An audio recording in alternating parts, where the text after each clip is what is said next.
what we want to do in our class is basically we want to consider Abram and Sarah. We're not so much looking at the promises, but we'll touch on those promises. We're really looking at what underlies them and the outworking of them. So that's really what the classes are about. And the thing is, when you come to the Abrahamic covenant, of course, it's as simple as the promises of Abraham are very simple to understand initially, because that's what we teach our interested friends so they can be baptised. Because it's the vehicle in which, after the transgression, that God is going to fill the earth with His glory, there's a huge depth in them as well. So there's both those aspects. So in our classes, what we want to do in our class tonight is we want to consider faith demonstrated. We're going to take some divine advice out of Isaiah 51, and we're going to look to Abram, our father. In our second class, we want to look at the testing of an immature faith. We want to go from Bethel to Bethel and how they went down and sojourned in Egypt and returned. Now, in our class, after we want to consider faith, how it was nurtured in Sarah's life, and we want to consider the comforting of Sarah. And then in our last class, we want to look at the perfecting of faith, and we want to look at the offering of Isaac. So what we want to cover tonight and look at tonight is we want to look at faith demonstrated, and we want to look to Abram, our father.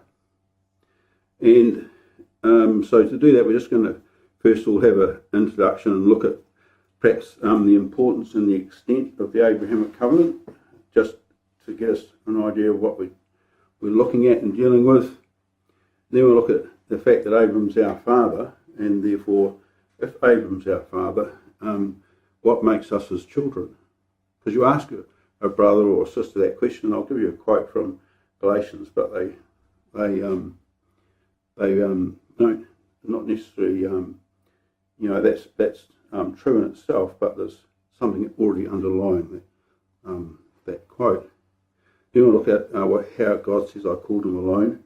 We'll look at, therefore, at the foundation of his faith, where it came from. Then we'll look at, I blessed him, and we want to look at the consequences that faith brings into our lives. And then we want to, if we get there, we want to look at how God says, I increased him. And we want to consider, therefore, we want to be able to, by looking at that incident, look at the extent of his faith, which is not based in Genesis 22, as we perhaps might have thought that Paul would have used that when he's expounding Abram's life, proving justification by faith in Romans. You thought he might have used the offering of Isaac, but he doesn't. He uses Genesis chapter 17. So, the importance and the extent of the Abrahamic covenant, we just want to do that to start with, and just go, okay, we all go, well, we know the promises to Abraham, but what's we just want to look at the extent of that, of the Abrahamic covenant, how it fits into the word, and of course we know it's an outline of the gospel. That's the first thing, but the way it sits in the record is it's really sitting there, and that's what the first thing we want to prove, is that it's sitting there to reverse the effects of the Tower of Babel. Okay, so that's in the fact that when that incident occurred, the nations were divided and scattered across the face of the earth. And then the next thing is God introduces a new beginning, and that new beginning is going to continue until the whole earth is just filled with one family. And there's only one mother and father in the sense of that family. And that whole family is only going to be motivated by one thing, and that's what God has promised. And so the Abrahamic covenant runs from the time of the Tower of Babel to the end of the millennial age, 5,000 years. And so if we go back, and we'll just see that how the language is built. So you go back to the Tower of Babel, of course, the incident when men want to establish a name in the earth. And in Genesis 10 it says, talking about the isles of the nations, these were divided, and here's the words, in their lands, after their language, and after their families, in their nations. So you've got this division of the nations by their tongue, by their families and their nations. They are the words that are used in Genesis chapter 10. But of course, when we come to Genesis chapter 12, it says, in thee all families of the earth are now going to be blessed. And when we come to Genesis 22 verse 18, it says, in your seed all nations shall be blessed. So there's the two words, family and nations. And then Paul picks that up in Galatians 3, and we know the quote, the scripture showing that the good news was preached to Abraham, in thee shall all nations be blessed. So you see, it's sitting there as a new beginning to answer the issue that the Tower of Babel brought into the earth. And that's easy enough to see, because when we go perhaps to Revelation 5, and you've got the vision there of the throne established, and if we know Revelation 5, and you've got the 4 and 20 elders sitting around the throne of the Lamb and so forth, and the 4 living creatures, and you've got that vision of rulership, and it says, and the 24 elders are singing that song. They sang a new song saying, thou art worthy to take the book and to open the seals thereof, for you were slain and you've redeemed us to God by your blood, and we're out of every kindred and tongue and people and nation. This is the first fruits. And you've made us kings and priests. So you see, there's the first fruits and the reversal of this division that occurred and the scattering of the nations. And you say, oh yes, there's the language of Genesis, but you see it says, you've made us kings and priests. Genesis chapter 17 verse 6. I will make you, God speak to Abraham, I'm going to make you exceeding fruitful. I'm going to make nations out of you, and kings shall come out of you. There they are. And Sarah, yea, I will bless her. She will be a mother of nations, and kings of people shall be of her. Here it is, right there. The outworking of the Abrahamic covenant in the first fruits, that those who are ruling with Christ at his return. And then if we go right through and we went to Revelation 21, and at the end of the millennial age, and it says there, I saw a new heaven or a new earth, the former heaven and the former earth had passed away. There was no more sea. There were no more nations. Because here it comes the complete fulfillment of the Abrahamic covenant. Behold, the tabernacle of God is with men, and he will dwell with them. It means in their midst, and they shall be his people, and God himself shall be with them, and he will be their God. We know the phrase that he will be all in all. But those last few words there, and I will be their God, taken straight out of Genesis 17. I will establish my covenant with you to be a God unto you, and your seed I will be their God.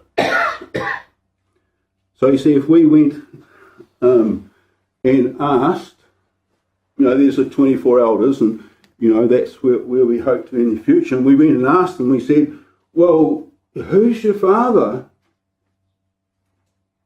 They say, well, Abraham is. And who's your mother? Well, Sarah. You go right to the end of the millennial age and you can ask any individual there, who's your father? Well, Abraham is. And who's your mother? Well, Sarah's. There's only one family on the earth now. And yes, of course, there are those who came before Abraham, but this is how the word defines it, you see, and they're all Abram's seed. And that's the importance, of the Abrahamic covenant. And you see, all those individuals, and the thing is, all those individuals, these classes bring out some classes that I was asked to do in our home ecclesia last year and says, "Oh, look at can you just do some classes on the development of Abraham's faith?" And I thought, "Oh, yeah, okay." But when I went back and went through these chapters again, it becomes really crystal clear in your own mind that all these individuals are motivated by just one thing and one thing alone in their lives, and that is what God has promised to them, and they believe that He will do it. As simple as that. And that's that is the motivating power in those individuals, and that's in our lives. When we get up in the morning and we ask ourselves what's going to motivate us as we go throughout the day, and it has to be our faith in what God has promised. And that's one of the things that becomes really clear to you when you go back and look at the subject in some detail. And some of the things we're talking about are obvious, and that, but it's refreshing to take your mind back and consider what our foundations are. So, just in our own lives, just to ask yourself the question, what does Abram mean to you? And what does Sarah mean to you? Do they mean anything in your life? You know what I mean? Like, this is something I had to think about for myself. Because the Bible says, well, Abram's your father, we'll see it in a moment. What does that mean? That's something else you learn, and that is that you learn that there's lots of facts and lots of things, but those things that we have always have implications. What does that imply? And that's when you start thinking about those things and the Abrahamic covenant. I mean, every Sunday morning we'll hear these words. Often we'll hear these words, and he took the cup and he gave thanks, and he gave it to them, saying, "Look, you all drink of this. This is the blood of the new covenant shed for many for the remission of sins." Here's the Abrahamic covenant ratified in the offering of the Son of God. And one of the major differences, and this is in my notes here, but one of the major differences that you come to understand is this, that the Abrahamic covenant is a personal covenant to individuals. My covenants with you. God had to tell Abram over and over again. Whereas the Mosaic covenant is a national covenant. It's given to the nation. And if you were born in that nation, you came under it. But the Abrahamic covenant comes by invitation. So there's a couple of things. So let's just come to our reading for a moment, because this is just where we want to launch into the structure of our class tonight. So in Isaiah 51, and so here we've got what we would call some divine advice. So there, and you see that word hearken, and we read to verse 8, there's hearken there in verse 1, and there's hearken in verse 4, and there's hearken again in verse 7, and it's just there. And it just means listen. It's a command. Look, listen. And then it just says, there's two other, just in this first little section here, there's two other things, two other imperatives, and that's look. So he's talking to some individuals here, and they're described, and there's two qualities here. Are you, and it's not here now, but are you pursuing righteousness? And are you seeking my face? You see? And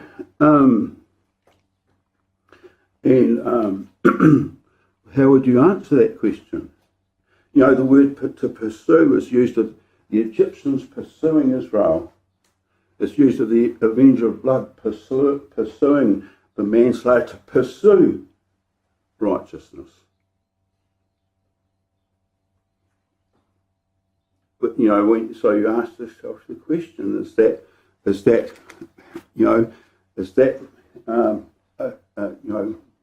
just ask yourself that question: am I pursuing righteousness in my life? You're going to answer the question. Because if we answer the question with yes, it means that you haven't. That if we answer the question yes, well, it means we haven't attained righteousness. We're still pursuing it. And that's what it means. So that's why God says, well, look, you've got to look to your father Abram. And if you're pursuing righteousness, look to your father Abram and look unto Sarah that bare you. And I called him alone. And these are the things we just want to look at in our class tonight. I called him alone, I blessed him and I increased him. You see, that's Abram. But you see where it says Yahweh will comfort Zion? It's Sarah. I'm going to comfort all the waste places. So think of her, Sarah's boundless. I will make her wilderness like Eden. The desert's going to be like the garden of Yahweh. And you think of the tent when Isaac was born, there's going to be joy and gladness in this tent. Thanksgiving in the voice and melody. Imagine Sarah's tent. She's holding Isaac. Well, God says if you're pursuing righteousness, you have to look to your father and mother.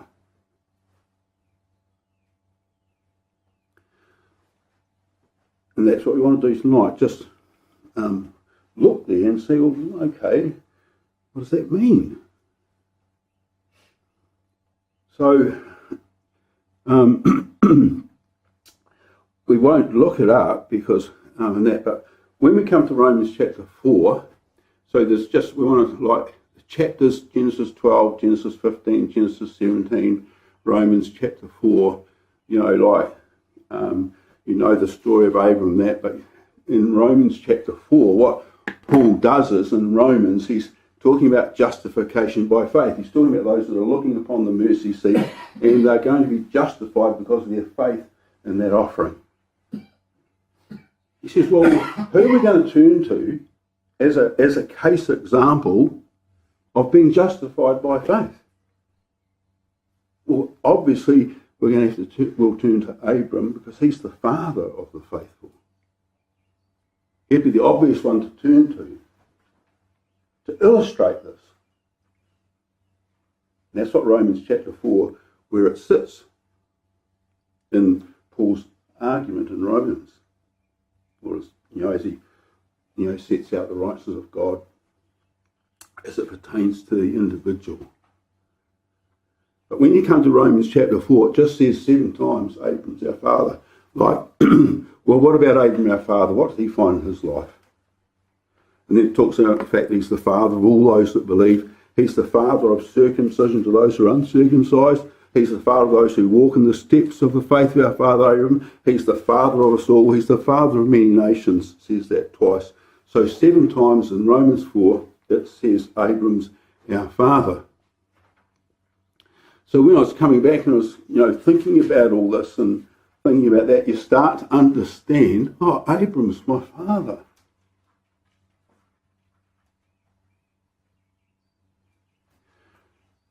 It might be the case, but it becomes a conscious thing. And even in the parable, like Lazarus Jesus puts him in the bosom of Abram. Now there he is. And so you see, Abram's our father. So therefore, if Abram's our father, what makes us the seed of Abram? And I just want to take just 3 things out of that chapter, just as an illustration of that. And it's just a development of idea. But you see, he's the father of all that believe. That means to have faith. Now, I'll just tell you something I think, brothers and sisters, and that is like, we often think that knowledge is faith. Knowledge isn't faith. The ecclesia has never had so much knowledge before. We've got knowledge. We've got so much knowledge. You know, you can go and get tapes on this, tapes on that, and you do. Knowledge isn't faith. You see, but you can't have faith without it. So you see, if he's the father of all those that believe. That's a what you could call it a mental disposition. It's a belief in trust in God. That's what faith is. And so it's a mental disposition. It's a way of thinking. But he's also the father of those who walk in the steps of that faith, which Abraham, our father, had before he was circumcised. They're walking in the steps of that faith. So that's mental disposition, this belief and trust in Yahweh leads to a way of life. It has a moral outworking. They're walking in the steps of their father. And then in verse 16 it says, those who are of the faith of Abraham, who is the father of us all. And what Paul's talking about in Romans 4 there is the absolute certainty of future inheritance for the seed of Abram. Absolute certainty of it. Because it's going to be given to the seed of Abram by promise. So it's secure.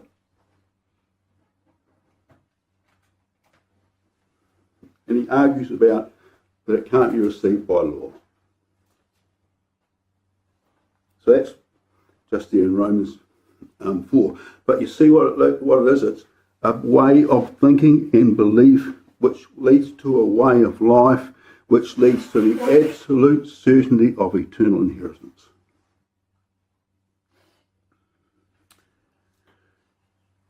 So, Paul says in Galatians, don't you know that they which are of faith, these are the children of Abraham? And so it's a family characteristic. And we're hewn from rock. You know, you look to the rock from which you've been hewn. You've been hewn from a rock, something that's constant and that, you know, and the thing is, you know, brothers and sisters, like, that's what I want you to say. You tell me in your life that the very reason why you're here tonight is because of your faith. What you believe, that's driving your life forward. It's absolutely important. You know, like, you see, brothers and sisters, it's not what we're doing that's important. It's why we're doing what we're doing. That's more important. It's important what we're doing, but it's absolutely more important why we're doing what we're doing. And so this unique family characteristic of a sip of water. It all makes me nervous. I'd have a sip of water. No, I can relax. No, so there's this. So we come to this idea of family likeness, because the word Abram's seed is taken out of Genesis, and on the third day, you know, the seed yielding herb and tree, it's got fruit in itself, and it yields the same. It's Abram's seed. And I just want to illustrate this because it's an easy one. And that just an illustration of family likeness. When I was little, I used to suck two of my fingers, which is different, with this hand, these two fingers, like that. Okay, so that was for me a unique family characteristic. But when Hannah, my youngest daughter, was born, she sucked the same two fingers but upside down in her mouth. Same two fingers. Okay. But when she had her first grandson, just to start with, until he put it on the kettle, he sucked the same two fingers. it's DNA, but you see, it's Abrahamic faith is a unique family characteristic which is enjoyed by all those who are going to receive an eternal inheritance. That's what it is. And it's so important that Paul just says in Hebrews, if you haven't got faith, it's impossible to please God. It's how essential it is. We can know so much. But if we can't believe what God has promised us, we can't please him.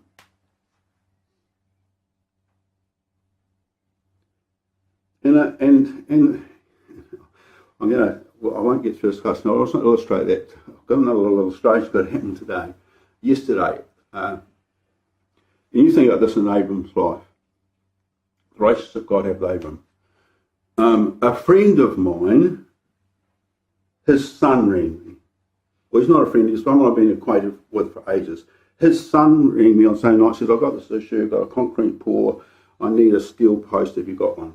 And I said, no, what do you need and that? And so on Monday morning I got up and I went and got the steel post and took it out there doing the pour because I had the time and I could do that. And he was the son of someone who I've known for years. So he texts me back, can I get you some beers or something,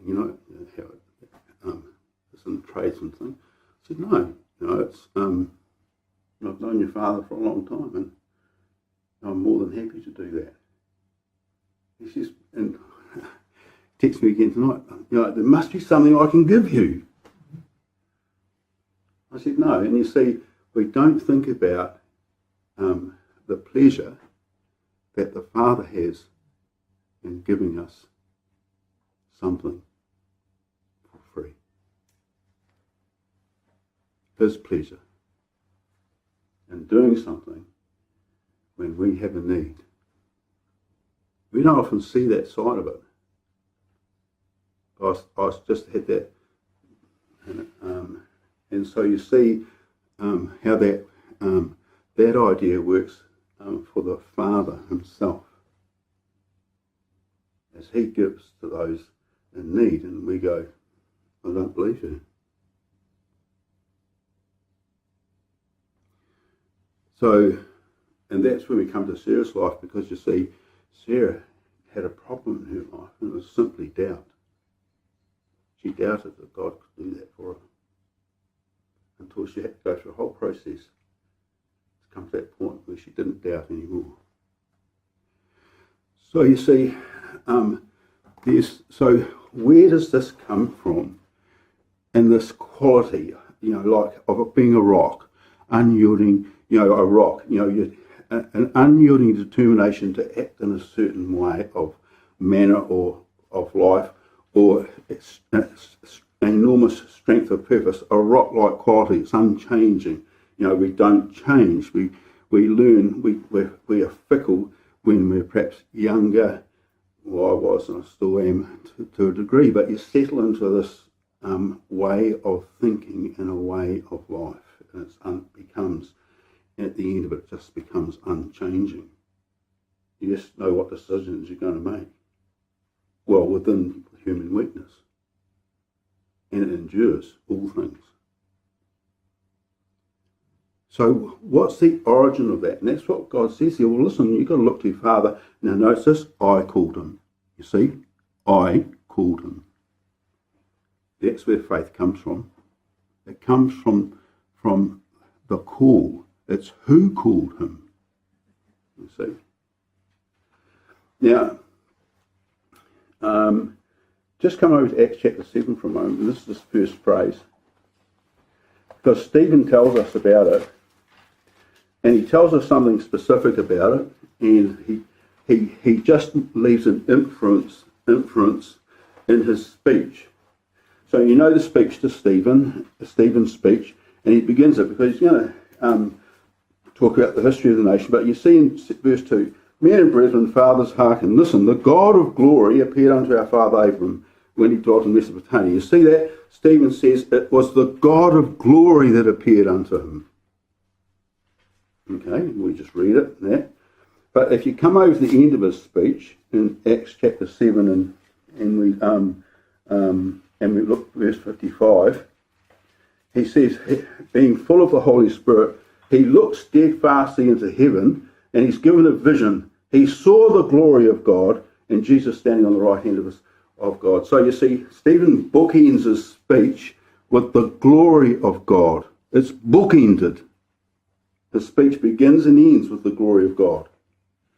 And in the middle, of course, there's the call of Moses, the angel in the bush. He's afraid to look upon him. And you see, here's the foundation of Abram's faith. The God of glory appeared unto him. What does the phrase mean? It's taken out of, Stephen just takes that phrase, he takes it out of Psalm 29, and Psalm 29 is a psalm David wrote.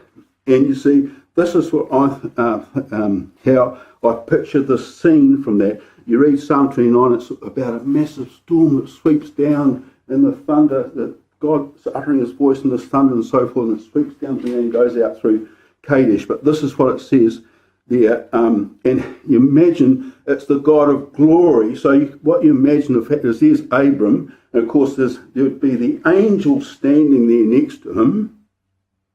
He'd just be flat on the ground. Flat on his face. And that's the same in Genesis chapter 7. He fell on his face. So we're not told that, of course, but you have to take the inference from what Stephen said. The God of glory appeared unto him. And you imagine, what did Stephen see when he's given a vision of God's dwelling place? And Jesus standing at his right hand, what did he see? Well, it was that God that appeared to Abram in the angel, the God of glory. And the psalm says, give unto Yahweh, you sons of power, the Elohim, give to Yahweh glory and strength, because that's where your strength and glory is coming from. And 7 times it talks about the voice of Yahweh in that psalm, and then it says, Yahweh sits upon the flood. And it's the flood of Genesis. He sits as a king forever. He makes a decision about who lives and who doesn't live, and the reasons why as a king. And you see, Abram's flat on the ground. He's prostrate. And I believe, brothers and sisters, when you put the record there and you infer from that, he can't get up. And you see, what you see there is what we could call the confession of certain truths. And that is because that interview there would be so different to before the transgression. That's not how we see Adam and Eve in the garden. So there's a confession of certain truths. That is, that man is mortal and he's rightly mortal. Abram's confessing that by just his position on the ground, and he would be understanding and feeling that that the relationship that man experienced with God after the transgression, he's experiencing that truth. And that confession of the facts means that Abram is in desperate need of help.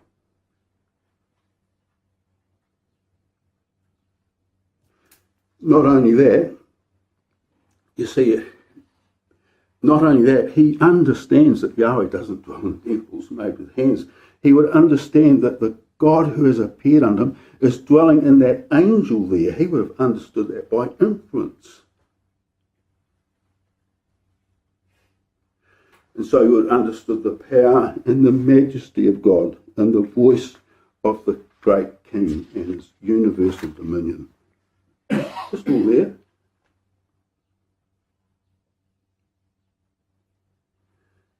And you see that confession of the facts of our true position before the Creator helps us, therefore, to receive what He has promised.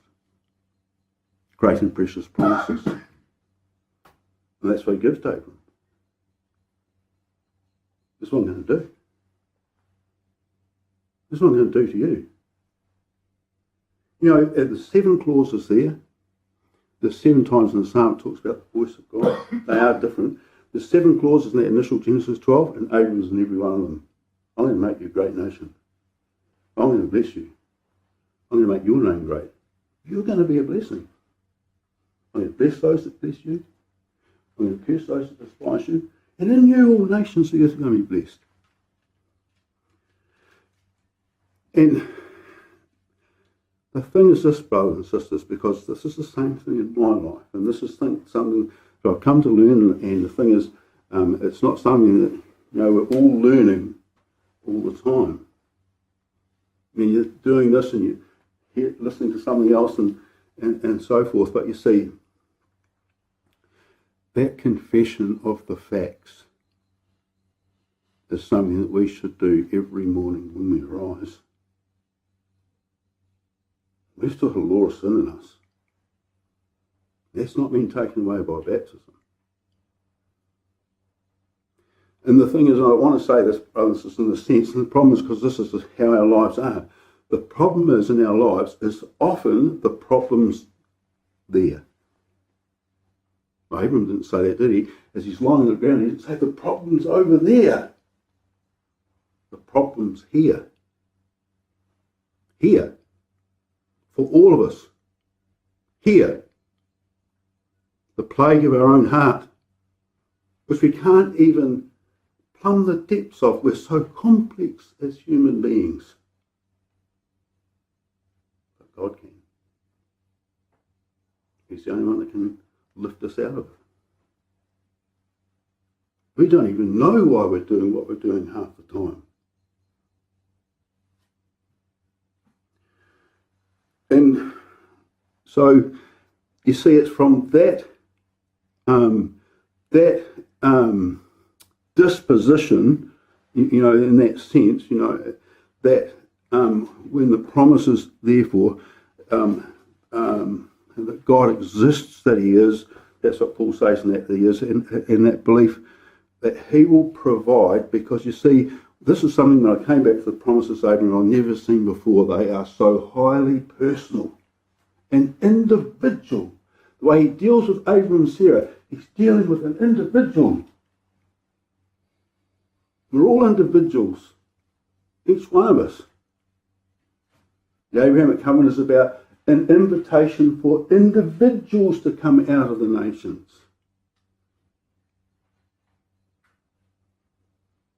And then it's that response of Abram, because he was asked to leave. And his response was obedience. You see?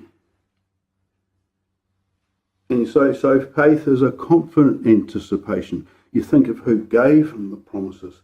Faith is a confident anticipation of things hoped for. It's a full persuasion of things that are yet unseen. But the confidence is not in the individual. The confidence is in the one who has promised that He will do such things. That's where the confidence is. We can't have any confidence in ourselves.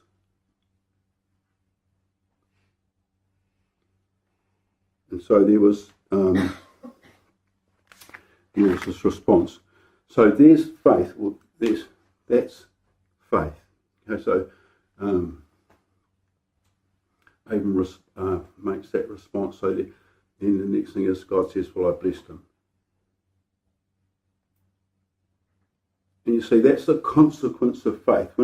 We just want to look at this just for a moment now in Abram's life. It's the consequence of that exhibition of faith has a consequence.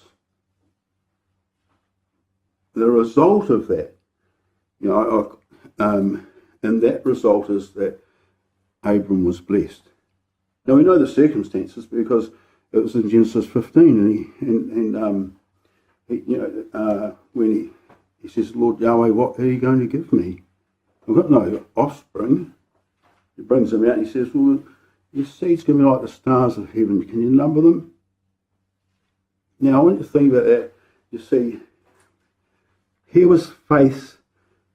Genesis 12, you see faith beginning. But here when you come to something here about your offspring is going to be like the stars of heaven for multitude. Now, we've never been asked to believe that ourselves, that our offspring is going to be like that. But you see, he has to now believe that in something that is humanly impossible. And it's obvious that he had no understanding of how that was going to be outworked by what they did next. No understanding of how that was going to be or how it could possibly be. No understanding of how that would be outworked, but he believed it. And that's why, and it says there, of course, that God imputed righteousness to him. You see, if you're pursuing righteousness, that's what God's saying. Well, listen, look to your father. Notice what I did. I bestowed it upon him because he believed in me.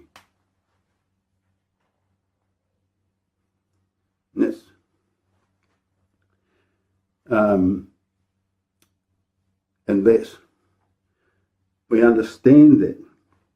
We're not often very righteous. But because we believe in God, he's prepared to pass over that unrighteousness and call us righteous. And obviously, many times in our life, we're not. It's not our righteousness. It's a bestowed righteousness. And that's what Paul goes on and on and on about in Romans 4. He says he believed on him. This is what's going to happen if you believe on him. You're going to be justified. He says, look, Abram didn't do anything. That's what Paul says in Romans 4. He says, look, Abram didn't do anything. He simply believed. Therefore, it's just a gift. And it's a blessing.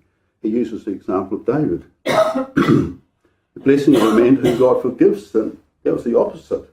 He uses it as an example. Blessed is the man to whom God is not going to impute sin. And he's not going to impute sin, for David's case, because he confessed it. And he's not going to impute sin to Abram in his circumstance because he believed in him. He didn't believe that he existed. He believed that he would do what he said he would do. Implicitly. When it was impossible humanly for it to even happen. And God says that sort of faith, that sort of belief, has got a consequence, and it's justification. And so, when we come back to Isaiah 51, just come back there a moment, he talks about it. See in Romans verse 5, now notice what it is, because it's important. You see what he says in verse 5? My righteousness is near, and my salvation is gone forth. It's Yahweh's righteousness that's near to the person. So it's so near to them, as Paul says in Romans, because it's only a thought away in their heart. That's how near it is. They believe in me and my salvation. And then in verse 6, you see, my righteousness shall not be abolished. Of course his righteousness won't be abolished. My salvation is forever. Verse 8, my righteousness shall be forever. My salvation shall be from generation to generation on Abram's seed. Those who are like their father Abram. That's the channel of blessing. There's no blessing outside of it.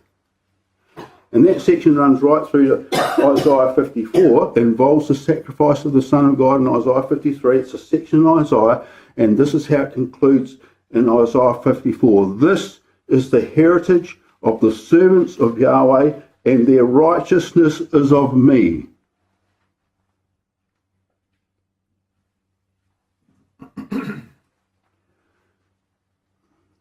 And that's a righteousness that comes through faith. Yeah, it's a law. Paul calls it in Romans 3 the law of faith. He calls it the law of the Spirit of life in Romans 8.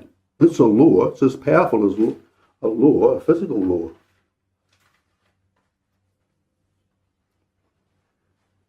And it's fundamental to the Abrahamic promise. And you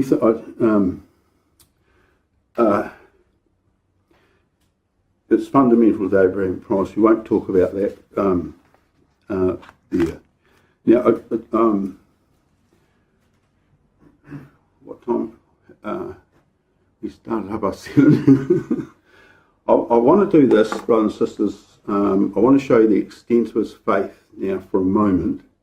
If we can just get this, just spend just a couple of minutes here. And I want you to put your thinking caps on, because I want you to think hard about this, because I thought about it for weeks. Oh, my head. I thought about it for a long time, and because what you're coming back to is, you see what I said at the start, we understand the promises that are surfacing. So I understand the promises, there's going to be an eternal inheritance. Yeah.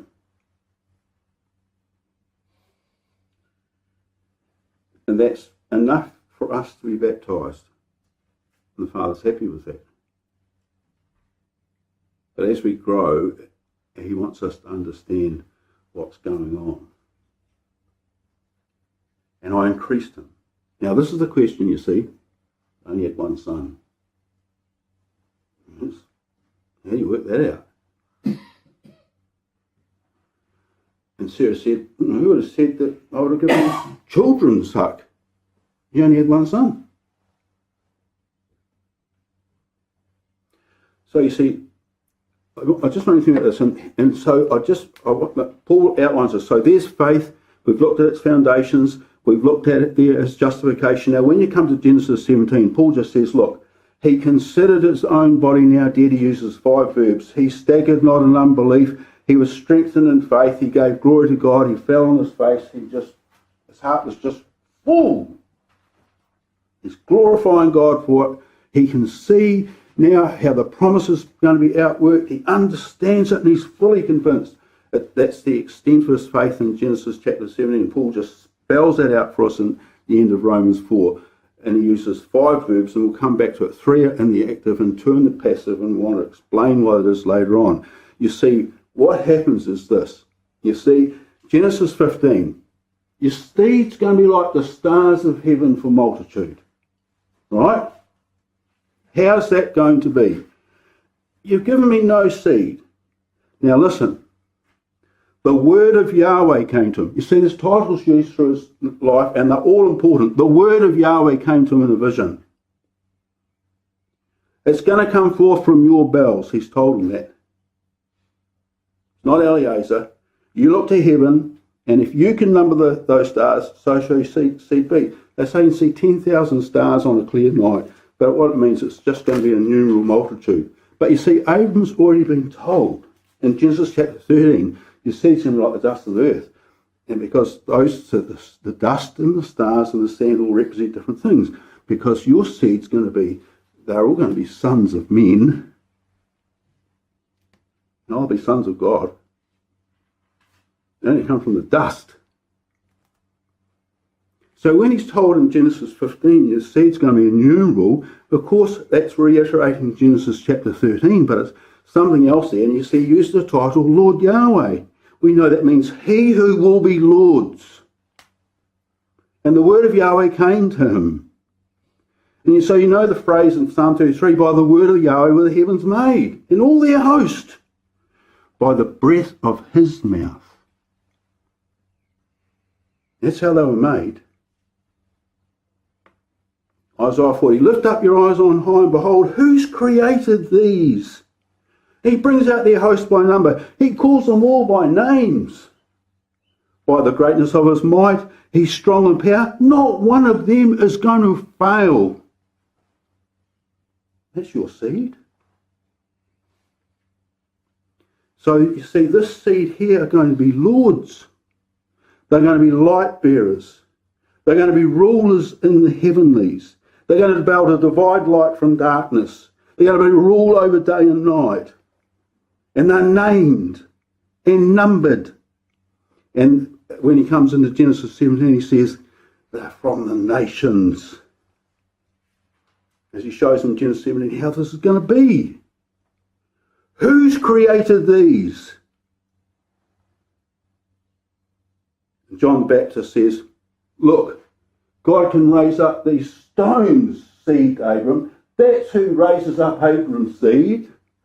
God raises up Abram's seed.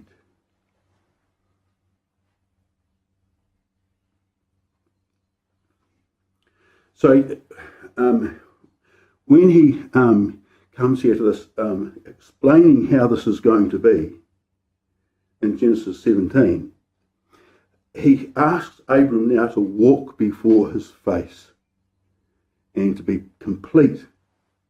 Now you do that, and I'm going to build my covenant with you. It's personal. Now to walk before God means it's a term that's used for absolute loyalty to a king.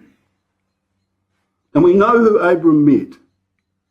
And it means to condition your entire range of human experience and awareness of his presence and in response to his demands. In the day, walk before me.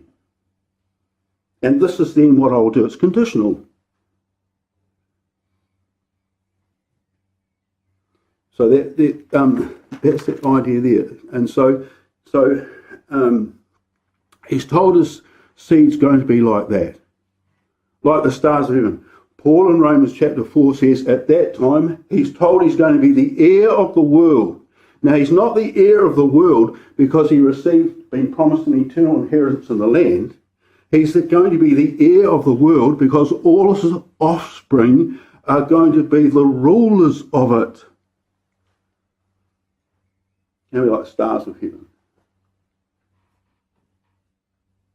And Paul says there that he became heir of the world through the justification, through the righteousness of faith. So you see, what happens is when God comes to him in Genesis chapter 17, which of course is 15 years later or 14 years later, and now he says, well, now I'm going to tell you how it's going to be. This is how it's going to be outworked. And he falls on his face. And you see what God has had. And this is, I just want to explain this, brothers and sisters, because it took me a long time to see this for myself, but you see it, and it's absolutely clear. See, Sarah was barren. She was barren as soon as she stepped into the record. But Abram wasn't. So that Abram fathered a child and perhaps other children through Keturah. Some people think that happened before the birth of Isaac. So God had to wait and wait and wait until Abram couldn't produce a child out of his own strength, out of the flesh. You see?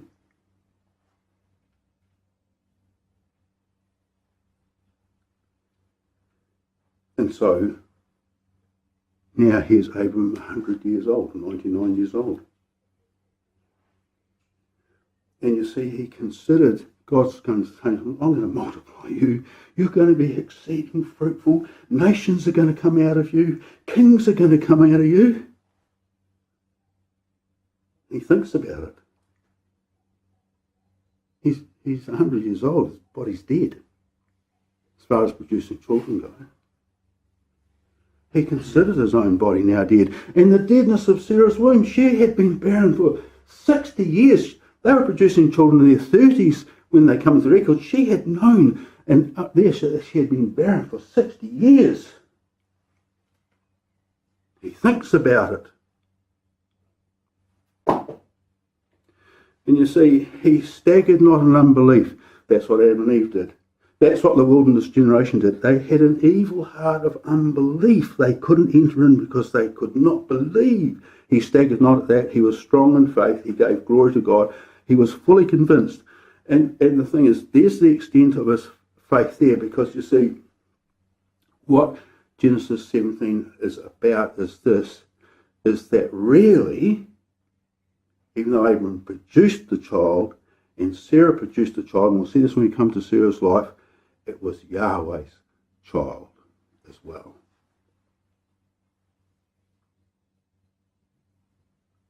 Because all Abraham's seed are begotten of God.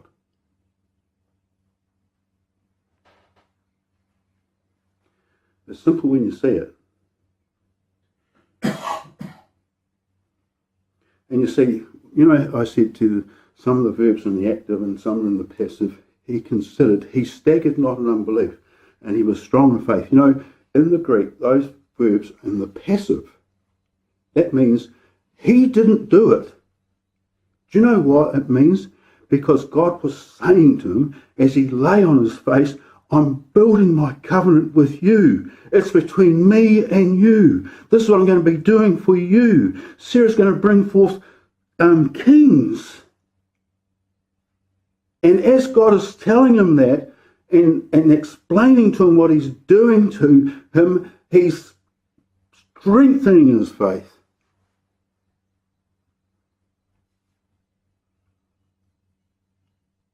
It's personal. 13 times in that chapter he says, this is what I will do.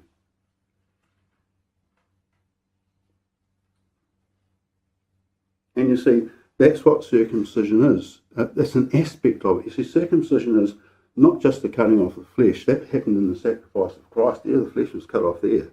But circumcision means a whole lot of other things, because you see, he had his name changed. He had, you know, the fifth letter of the alphabet put in his name, and God's giving him this gift.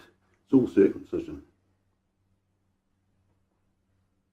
Abram's lying on his face, glorifying God. It's a circumcised heart. No confidence in the flesh. That's what Paul says in Philippians. The circumcision, we are the circumcision, we've got no confidence in the flesh. Flesh can't produce anything. It takes so long to see it, brothers and sisters.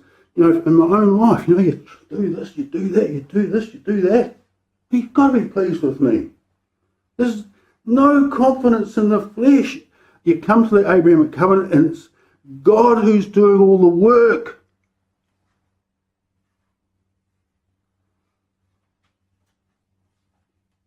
You know, my Father worketh hitherto and I work. Oh, what do you mean?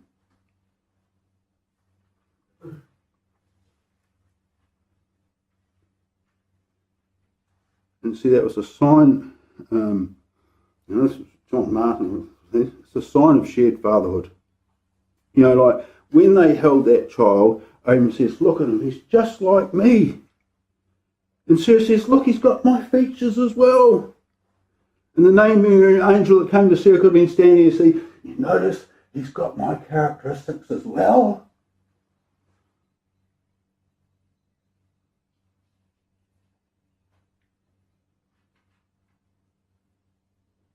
You see, brothers and sisters, there's the extent there of his belief and what it brought for him in his life. And that was 24 years of development. That took 24 years. I mean, it was going to be another 33 years after that he would offer Isaac. And the thing is, in our own lives, and I hope that's been helpful, because I found it helpful in my own life, brothers and sisters, to put my trust in God more than what I had before. To trust in Yahweh. not saying I didn't trust in Yahweh before. I just found going back through these promises opened my eyes up more, because that's what I'm saying. What's underlying the promises is so vast and so great. So we look to the quarry from which we've been hewn. We consider the foundation of that faith. We see what the consequences of belief in Yahweh brings. Justification. Yes, it's already in a way of life. And we're justified not because we believe our offspring's numerous. We believe on him who raised up Jesus our Lord from the dead and raised him. That's how we're justified. We believe on him that did that. That's what Paul's saying. Not the act in itself, the one who did that. And the act in itself is important. And I increased him. Only after. And you imagine Abram lying there. He can't produce any child. And Abram gets that straight away. He understands what's happening. He knows now why he's had to wait years and years and years. All this internal waiting and nothing's being fulfilled. And then fruitfulness. And that'll be like our own lives. We'll all be on that we've all believed. We've all been baptised. And we'll be somewhere along there because we are Abram's seed, brothers and sisters. That's what you have to understand in understanding life. Abram is your father. You exercised faith in being baptised. That was the faith of your father. And we'll all be along there somewhere. We might be waiting. Like our lives are, that was 24 years.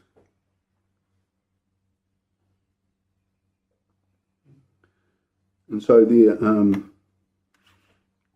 there's a few thoughts on the importance of faith.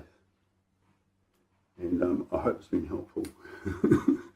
because I hope that's been helpful because it's really helped me to understand the promises, and I find it helpful in my daily life.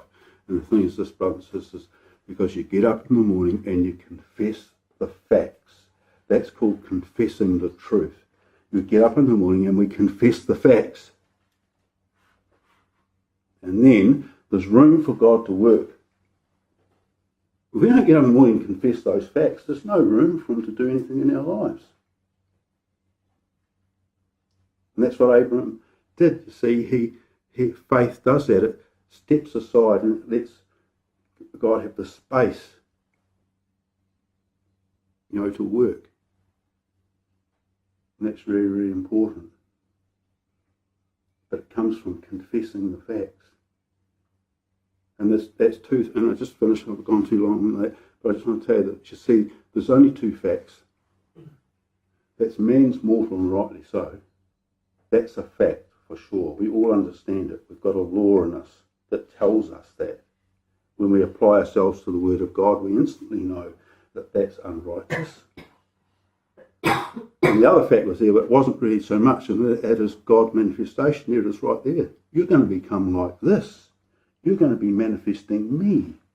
Isn't it? Those are the two facts there when Abram began. Not that was what he was taught at the time, but the other two facts. They were the facts of the life of the Son of God.